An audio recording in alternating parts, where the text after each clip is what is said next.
emang orang Betawi yang benar-benar pokoknya happy lah ketemu mertua gue itu. Mesti bisa sampai kayak mantu brengsek, mana aja lo gitu-gitu lah. Udah seakrab itu kalau sama mertua. Ini sekarang punya anak. Ya. Dengar-dengar pengen punya anak lagi. Insya Allah mas. Kenapa tuh? Iya, belum punya anak perempuan ya, doain ya pemirsa, teman-teman di rumah pengen punya anak perempuan gitu. Sampai-sampai kalau tahu anaknya Rizky Alatas lucu banget. Itu gue bilang tuh anak gua, gue bilang. Gue kalau ketemu sama Rizky sama Ajan itu, anak gua apa kabar? Gue bilang gitu.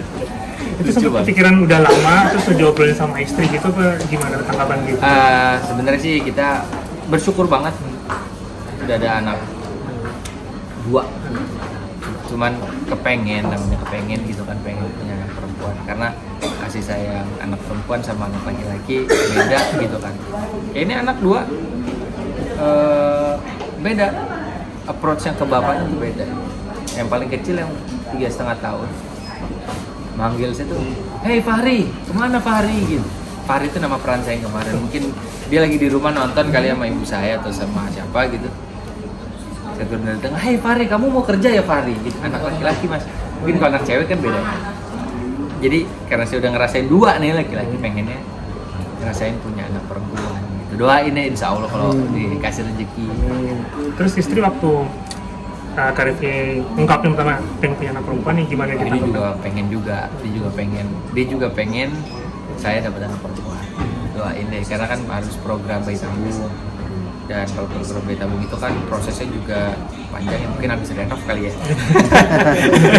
habis renov beres. Kita lihat kesempatannya baru insya Allah kita jalan. Oh berarti nextnya setelah ini akan berupaya buat bayi tabung untuk anak cewek itu. Kalau ini sih rencana renov ini kan nanti bisa di remote dari jauh karena saya baru banget libur, baru seminggu nih. Istri udah ngurus visa, udah apa segala macam. Karena dari 2 tahun kemarin saya kerja terus dan istri jarang jalan-jalan lah gitu. Rencana mau sekalian nonton bola di luar, jadi lagi siapin visa mudah-mudahan karena visa UK itu agak repot kan. Terus ini kan anak udah 2, pengen nambah 1 lagi, 3 anak. Itu percaya dengan apa ya, zaman dulu ada mitos kayak banyak anak banyak rezeki gitu, percaya nggak? Percaya sih.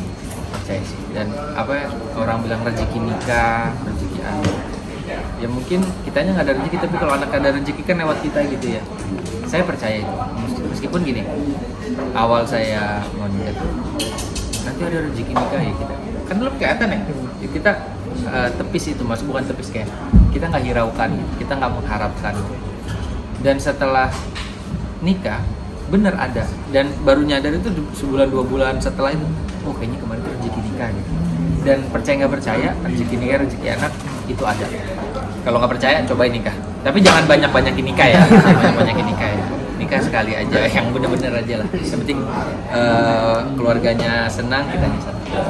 Tapi dengan berkembangnya zaman, biaya pendidikan mahal, otomatis dengan banyak anak, biaya pendidikan akan nambah lagi itu.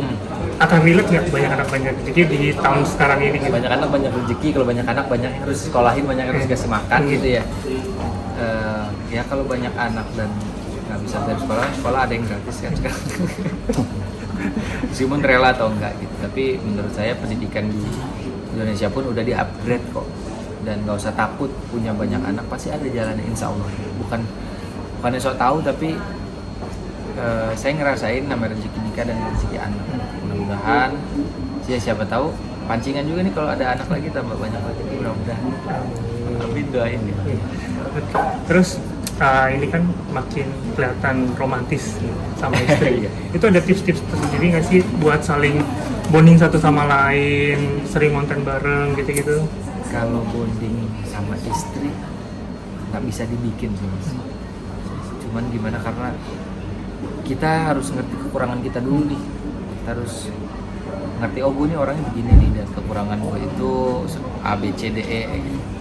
Gimana caranya A, B, C, D, E ini bisa ketutupan dengan something yang bisa gue kasih ke istri, feedback gitu. Mudah-mudahan dengan sesuatu yang gue bisa kasih ke istri, A, B, C, D, E gue ini bisa iya nggak apa-apa kok, kali ibarat kalau jadi istri, iya nggak apa-apa lo begitu, nggak apa-apa kok, gue ngerti kok, di ngertiin lah ibaratnya gitu sama istri. Dan ternyata istri pun juga berlaku yang sama gitu. Jadi kekurangan dia apa, dia melakukan sesuatu yang lebih supaya ABCDE ini kekurangan dia juga ketutup, saya juga ketutup. Tapi sering cekcok kecil atau yang besar Pastilah. yang heboh gitu nggak sih? Milih keramik aja berantem. Milih keramik aja berantem. Milih keramik, milih apa? Milih sink tuh. Sink saya waktu itu ada di Senopati di tempat salah satu kitchen bagus gitu. Milih sink aja tuh. Hitam apa silver ya? Hitam apa silver ya? Udah itu aja bisa berantem. Tapi disitulah serunya. Kita cuman sesaat doang. Dan kalau namanya pernikahan pasti berantem. Ada lah mas, kayaknya berantem sih pasti ada. Saya nggak tahu ya, mungkin ada kali ya yang dari dia kenal sampai dia nikah adem ayem aja, mungkin ada ya. Tapi saya nggak percaya sih. Kayak nggak berwarna gitu ya. Iya, kayak nggak berwarna karena kan abis berantem itu kan lebih romantis gitu. Nah, terus penyelesaiannya kayak ada yang ngalah atau kayak ngobrol berdua bareng-bareng Pasti terus suami harus ngalah. Kalau saya sebagai laki-laki bilang suami harus ngalah. Kenapa? Karena itu udah jadi pasal pertama ya. Nah kalau kalian para laki-laki nih, kalau kalian udah bisa minta maaf tanpa berbuat salah, kalian boleh nikah. Tapi kalau kalian nggak bisa minta maaf tanpa kalian membuat kesalahan, misalnya kalian nggak salah nih, tapi kalian harus minta maaf. Kalau kalian bisa ngejalanin itu silakan nikah. Kalau nggak, kayaknya pikir-pikir dulu deh. berarti rules wanita yang selalu benar itu emang benar ya? Woman's always right ya. Iya. Kalau di toilet juga kan. Iya, woman always Kalau right. di toilet kita masuk toilet, Iya. oh cewek kesini, laki-laki kesini. Itu bener sih kan.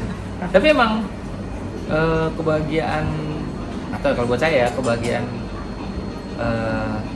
saya seorang kepala keluarga gitu adalah melihat keluarga saya happy, istri happy, anak happy, orang tua juga happy. Di situ saya happy sih. Baru saya bisa me time dengan entah itu main game, entah saya main bola, entah apa. Yang penting mereka tuh happy dulu. Kalau mereka nggak happy terus saya udah me time istilahnya main bola sendiri, main game atau ngopi sama teman atau gimana, nggak bakal ngerasa enak juga, nggak lega gitu. Itu apa jadi salah satu pembuktian? Dulu kan sempat nggak direstui sama calon mertua gitu kan, apa kayak aku membuktikan nih aku bisa ngebahagiain anaknya dia tanpa sengsara atau gitu-gitu gak sih? Iya, kalau mertua itu bener-bener lucu banget orang Betawi. Dia tahu kita mau jalan-jalan ke UK, ke Eropa gitu. Lu ngapain sih itu deh? Lu bikin kontrakan loh, kata dia. Lu bikin kontrakan tuh 12 pintu kayak 20 pintu kayak gitu deh. Ngapain lu jalan-jalan keluar negeri gini? Ya mah itu kasihan mah si Bibi pengen gini. Oh iya juga sih. Ya udah nih berangkat gitu ya gitu. Maksudnya emang orang Betawi yang benar-benar pokoknya happy lah ketemu mertua gue itu. Maksudnya bisa sampai kayak mantu brengsek, mana aja lo gitu-gitu lah. Udah seakrab itu kalau sama mertua. Tapi flashback sedikit, dulu sempat tidak direstui itu karena seorang artis sebenarnya Iya, sih. karena mereka ini kan Pakistan yang Islamnya tuh benar-benar ya gitulah gitu ya. Mereka sangat tabu dengan artis ini gitu. Karena artis ini mereka berpikir artis ini ada adegan pegang tangan itu haram. Memang kalau secara kita tarik pasalnya memang iya sih, memang iya tatap-tatapan. Tapi itu balik lagi gitu. Gimana caranya itu seni, gimana caranya kita menatap mereka itu, menatap lawan main kita ibaratnya. Terkesan kita cinta gitu. Itu kan semua acting dan memang ada tekniknya, nggak seakan-akan kayak. Dan gue pun juga, sorry ya masih kayak ada pegangan tangan, ada pelukan, menikmati juga enggak gitu, nggak menikmati, cuman katanya sih ada gitu. Gimana nih istri gue di rumah, gimana mertua gue nonton, gimana kakak, abang-abangnya nonton. Tapi kan itu balik lagi kayak istri gue ajak, gue kasih tahu, gue suruh lihat adegan gue before and afternya, ada beda nggak gitu. Karena itu kita sesama pemain, sesama aktor udah tahu koridornya, udah tahu yang harus dilakukan dan sesuatu yang nggak boleh dilakukan. Jadi itulah yang harus disampaikan ke mertua dan keluarganya Bibi gitu kan. Dan akhirnya mereka sebulan 2 bulan akrab sama gue udah lemes aja udah. Ya karena emang balik lagi gue ini cuma manusia yang mencari pekerjaan gitu. Mungkin kalau gue anaknya Jokowi mungkin gue nggak mau syuting juga sih gitu ibaratnya gitu, atau kayak gue anaknya Pak Luhut mungkin siapa gue bisa ngurus usaha yang di mana gitu kan ya, karena emang gue berangkatnya dan gue bisa seperti ini punya yang gue punya sekarang alhamdulillah itu karena gue berakting syuting ya, jadi mau nggak mau mereka harus mengerti gitu, itulah yang menghasilkan buat gue sampai sekarang ya. Kita nggak tahu ke depan nanti gue punya usaha apa itu. Tapi sempat patah semangat nggak sih kayak ditolaknya apa udah aja apa gimana? Enggak sih. Yang penting kan karena gue tahu ini gue cinta sama Bibi pun juga sebaliknya gitu. Jadi gue sih pede aja maksudnya kayak meskipun ada yang nggak setuju tapi gimana caranya kita bikin mereka setuju lah. Gitulah kurang lebih. Oke, siap. siap. Oke, terima Thank kasih you. ya. Thank you. Terima kasih ya. Sehat-sehat. Oke, thank you.